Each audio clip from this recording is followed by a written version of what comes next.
Hi, I'm a big and I feel like Stevie Ray Vaughan. You can find me at TexasBluesAlley.com. I thought you were still acting like Max. I'm like, that's kind of harsh. No. I was doing an impression of Max doing an impression of me. I thought you were doing an impression of me. I'm like, oh, man. That got dark really quick, guys. You could have told me you felt like this. We could have worked it out.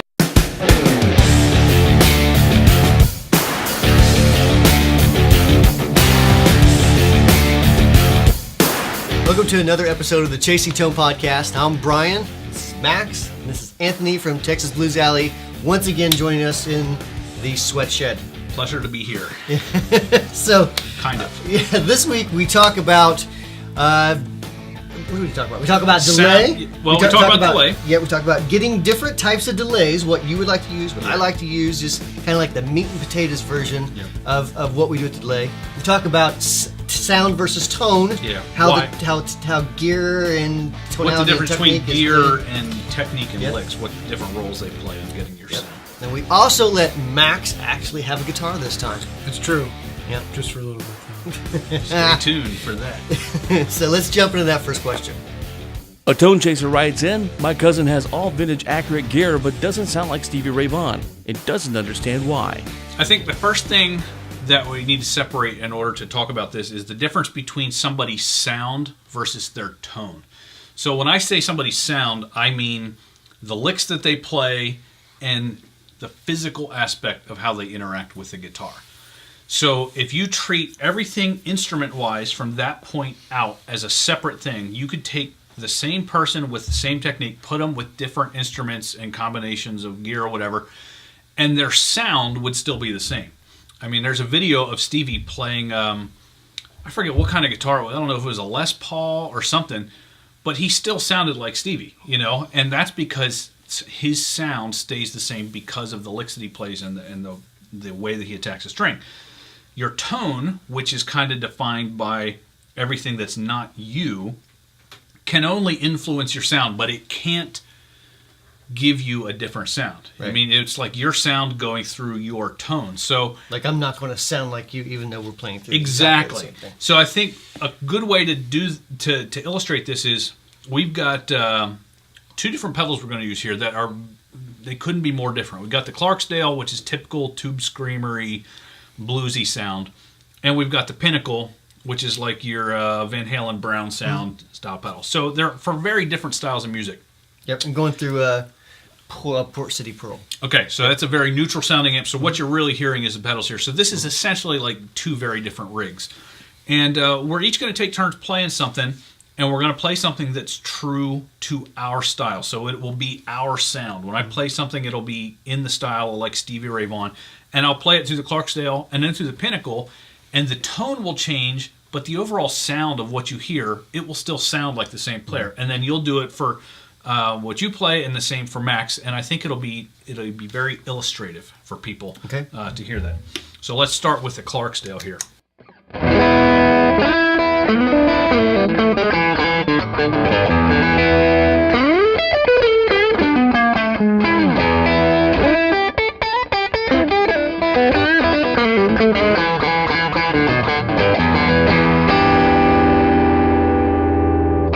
Let's switch it over to the Pinnacle. You want to switch that one on for me?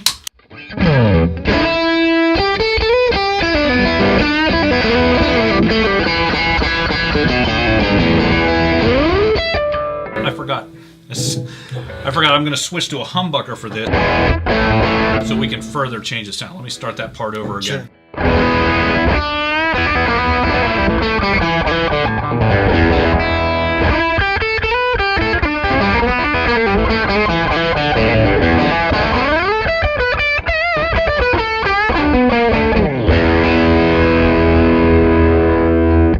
So in the first example, I was playing through the pickup is wired for single coil sounds in the neck position, kind of stratty, and I was playing through the Clarksdale. And then for the second demo, I had it on the bridge with it switched to humbucker mode through a pedal that's designed more for a Van Halen sound.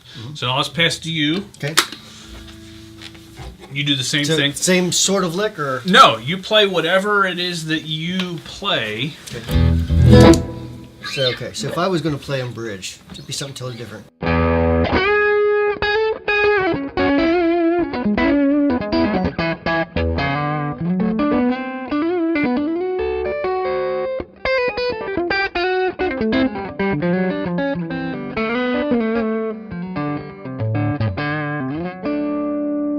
Okay.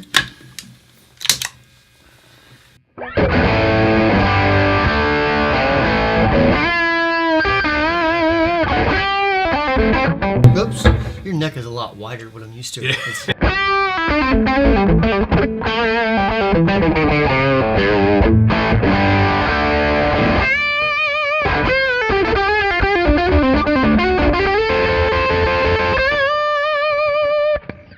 See, I wouldn't even know how to play a lick that like what you just played, and so that going through that rig sounds way different than I could ever make it sound, even though it's the same guitar and exact same pedals.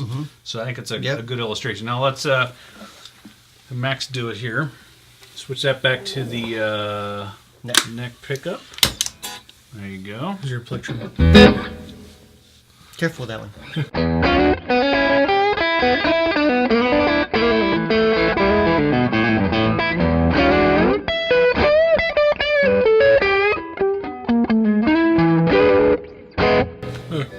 Switch to the bridge. I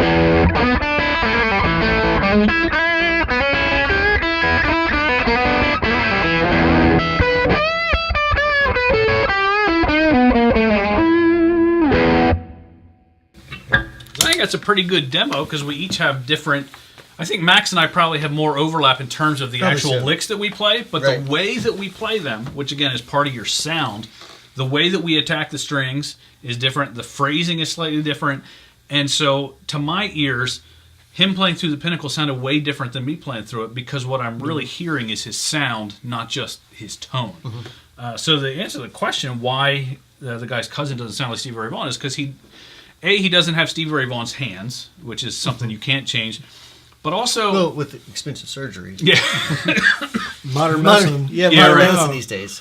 But the best way to sound like somebody, regardless of what gear you play, is just to learn to play the licks the way that they do. So when you hear somebody that does a good Van Halen impression, or a good Stevie Ray Vaughan impression, or Jimi Hendrix impression, it's only part of that's about the gear. Most of it has to do with the actual notes that you play, and the phrasing of the licks, and the way that you attack the strings. And after you have that down, you will sound like that person no matter what gear you play through, more or less. Ian Rossler wants to know about real-life delay settings, meat and potato stuff, not this ping-pong modulator reverse dialing in a good chicken pickin' or a blues rock solo delay, for example. All right, so you're running through the Euphoria. Yep. And then you decided to use a TC Electronics flashback, right? Yes. On the lo-fi setting. Yeah. So I only have one trick with delay. I don't use it that often, but the one trick that I use it for is when I want a little bit of space around the sound, but with reverb, it tends to... I think when you use reverb, sometimes you lose a little bit of the snap of your signal because there's a lot of reverberations and It softens it up. It softens it up. Sometimes you want a real crisp sound, but you want it just to sound bigger. So I found delay to be really useful in that regard. A real good example of that is if you listen to the album Texas Flood by Stevie Ray Vaughan, especially on the song Texas Flood. The most prominent effect on his guitar there is a delay, more so than the reverb. And you can tell it when he does Albert King style stuff like this. You can hear that little echo like that. And so that's when I first maybe I should experiment with a delay a little bit. So if I ever want to give myself a little bit of a bigger sound without losing some of that clarity, I'll use a delay. So let me just do a quick example of how I would use that in the context of playing this.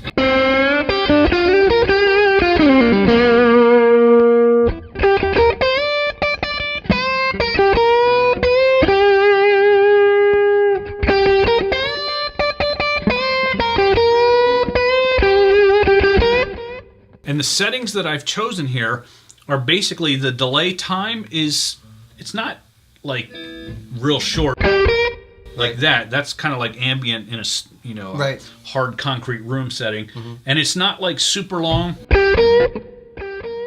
So it's right there where it sounds like somebody kind of following you around.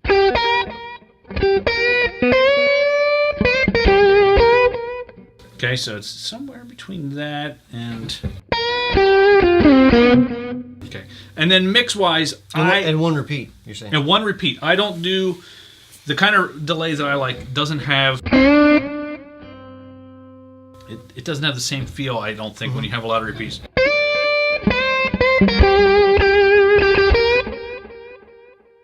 It's not...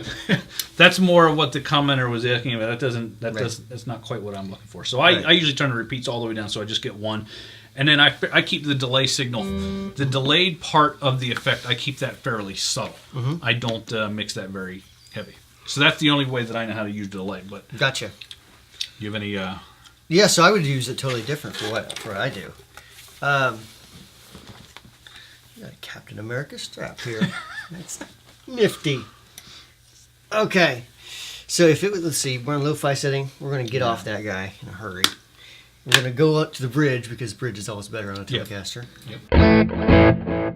Okay, so we're going to give it some repeats. Two different settings. So it sounded about like 5 repeats. Yeah, kind of.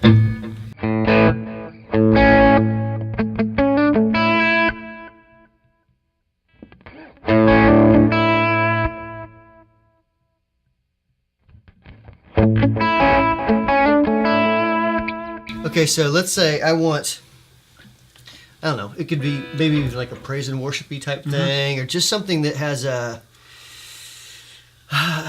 it creates sort of a mood, I guess you could say. So, you know, it's a...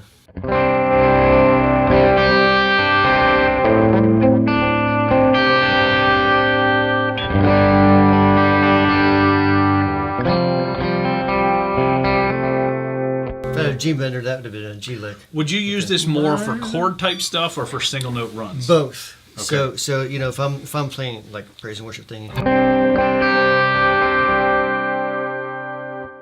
you know, just because it has a texture to it. So.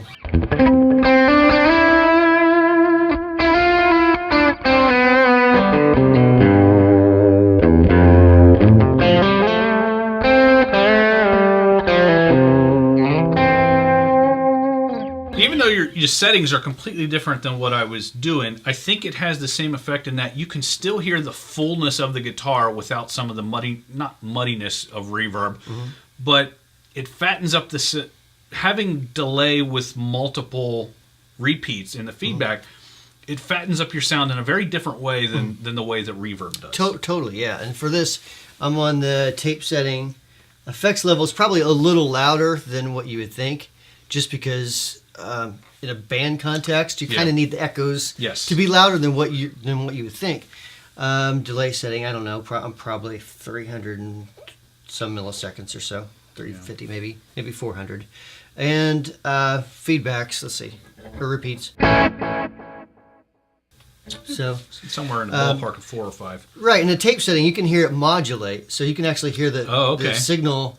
The echo actually changing pitch. It wobbles a little bit. Wobble. So let me hit one note. Nope, hold on. Wrong control. Hang on. Yeah. There you go.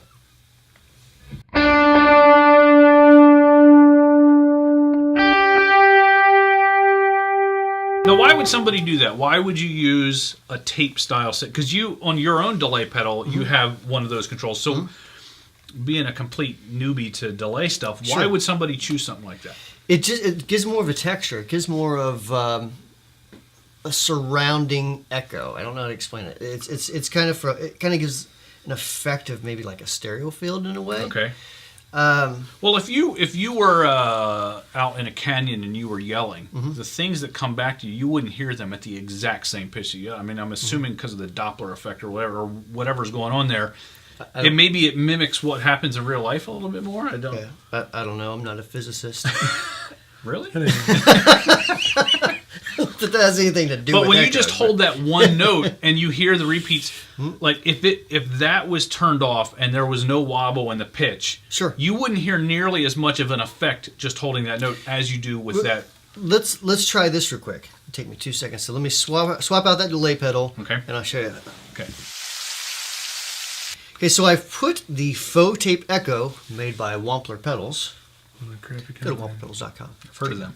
So So what on this, I put this in here because I can actually defeat that modulation. Oh, Right? okay. So just to kind of show you the difference without the modulating echoes, we do sort of the same thing on the chords. Give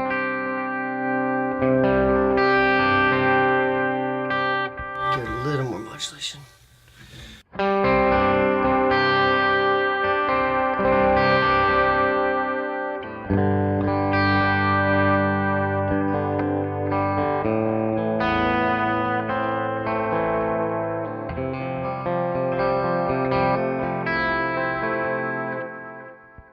So let me just turn off the modulation entirely.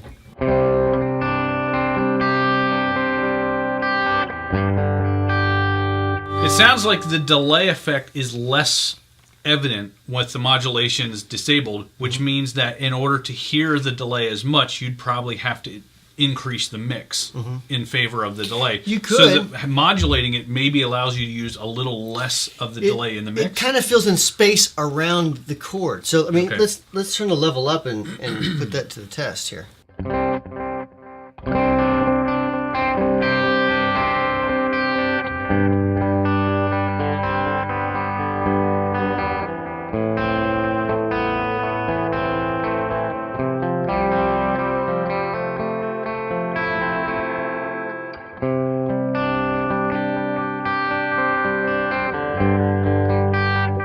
So basically, I was switching the level, which is the amount of delay mixed in with your clean, from about there to there. Right, with the modulation. And I was trying so- I was trying to get the sound of the delay to Right. be just as evident. So with the modulation, I could turn it all the way back to here, and I Right. could still hear that delay. It was Right, so you had to you turn the modulation up. I'm sorry, On. the delay level up for our podcast listeners.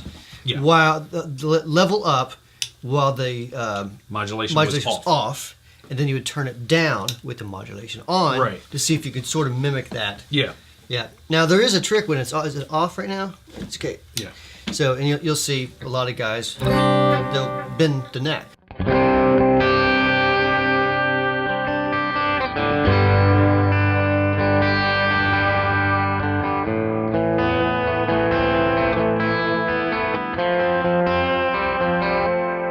Now, was this guy's name G? Because I've heard of the G bender. No, I mean Thank you. all I'm really doing is just. I mean, you know the trick. It's just Yeah. I'm just pulling back on the neck a little Yeah. bit while I'm holding the guitar with my elbow. So Right.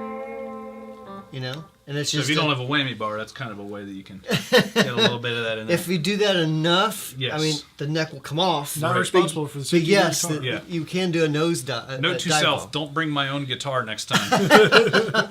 But that's a good cheat if you know you're using a delay that does not have Right. modulation. Just if you're playing your chord, just kind of pull back on the neck. That's cool. I never thought about using that trick that way.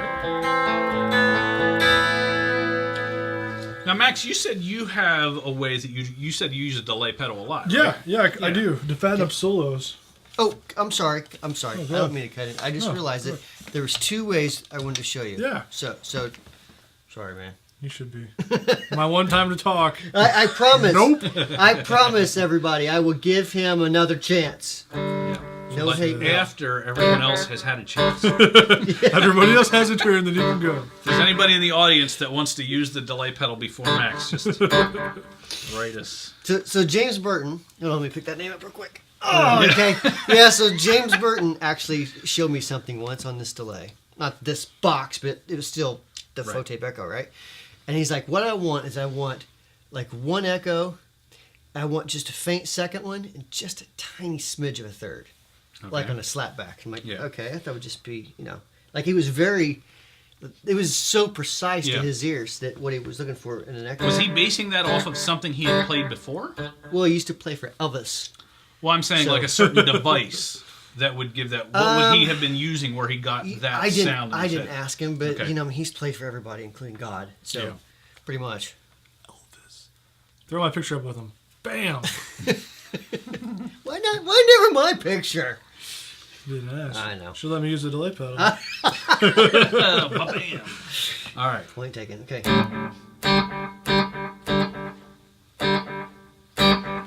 So just you hear you just hear the hair of the third one, but not much else. I'm going to turn the clarity up.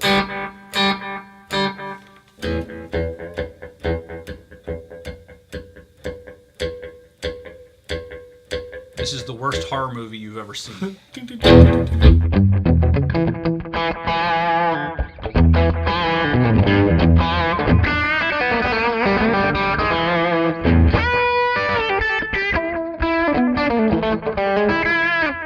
So it's sort of that. Kind of like slapback plus a little bit, a little bit more. Mm-hmm. So yeah, I mean that's the other way that I would use it. And I don't always use that. It's interesting that he was so precise. Yes, he was very precise on exactly what he wanted those echoes to do. So, are you sure? Well, yeah. No one else is here. Nobody else has volunteered. Does anybody else want to go? Hey, Bob, you want? Oh man, no respect. All right, so Max. My wife's home. Let me see if she wants to play real quick. Max is turning up the repeats. He's lowering the shades. What else? I'm sorry, shade. That's a different episode. Can I have a pick? Am I allowed to use that too? Since I'm allowed to use the pedal now? Well, you're really... I'm making friends today. Oh, let's turn so everything's upside down. Yeah, it's a little backwards. Oh. So I'm playing like a Hendrix thing. I can do just like lots and lots of space there if I'm playing like a long note.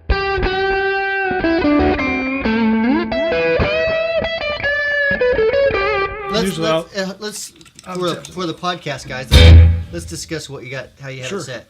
So your level is about 11 o'clock. Your repeats, you got about 5 repeats on that. Yeah. The shade is down, so it's a little darker. So it's not really just play something quick so we can compare. Yeah.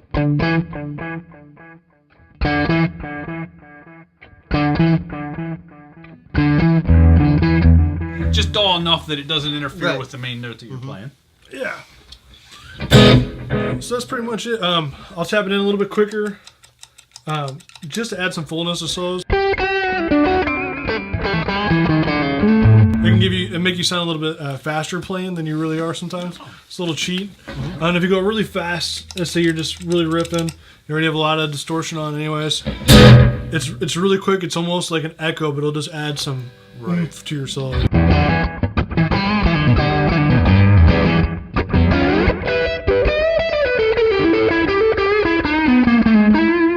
Almost like cool. Yeah, so it just gives you a little bit more oomph when you Brian Setzer-ish. when you need it. If you had just played something normal with that setting, I wouldn't have thought that it could sound as good as what it did just now when you were playing it. Like what you were playing really kind of maximized the value of those particular settings right there.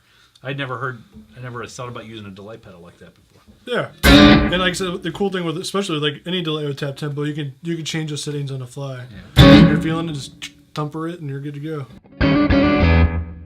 And that's with the modulation off. Yeah. I'll try it with a bunch.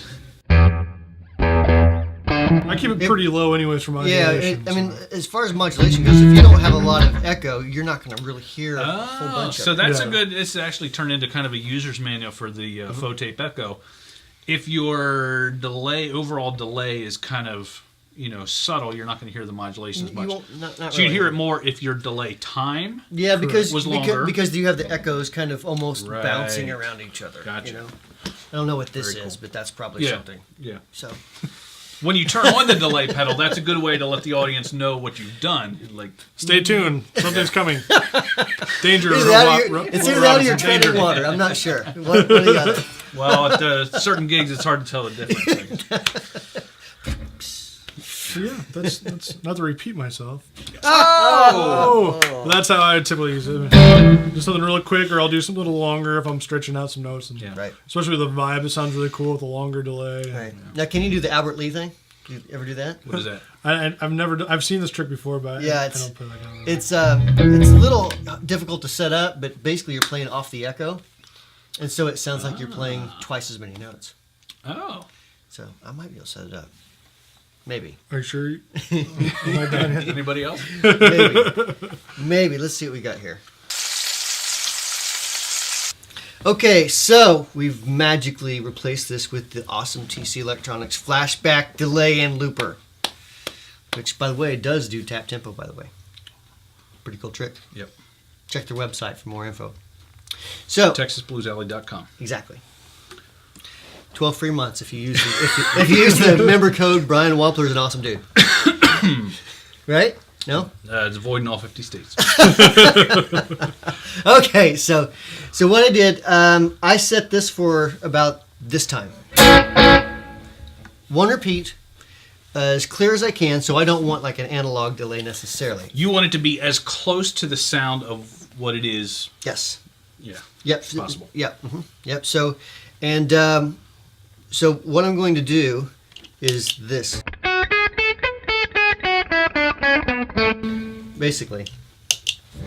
And let me make sure I get this timing right, because the timing is everything in this trick.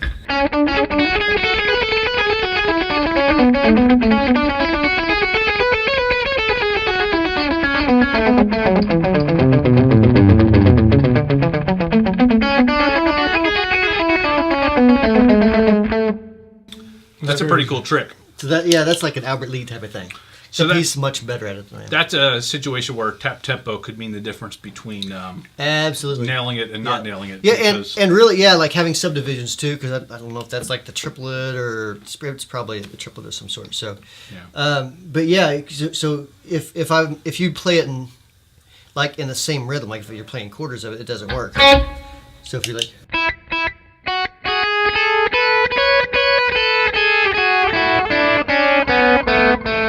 So it has to be off of that. Right.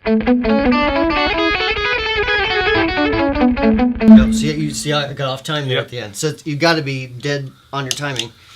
So the using the delay pedal like that is actually harder than the notes themselves. Yeah. In fact, I've read in interviews with Albert where he would say, like he thought he had everything set up and he got off time just enough or it wasn't working right, so he just didn't do the lick. You know what I mean? Yeah. So you got to be right on the money with it. So, but it's a cool trick. Very cool. So hopefully those are useful delay tips that don't fall into the what are the words that he used? Well, we won't repeat what they said, but something more organic. Ping pong modulated reverse blankety blank blank blank blank. We didn't do any ping pongy or reverse stuff, so hopefully that's usable. All right, so hopefully you guys got a ton of great tips out of this episode. If you have any questions, or comments, if you're watching YouTube, if you're watching this on YouTube or you're watching this on Facebook, watching the video in any way, then make sure you comment below. And if you are listening to the audio podcast, make sure you email podcast@wamplerpedals.com. Also, don't forget to subscribe to our YouTube channel. Check out the Wampler Tone Group on Facebook if you're into talking about gear. And so for Max and Anthony from Texas Blues Alley, thanks for watching.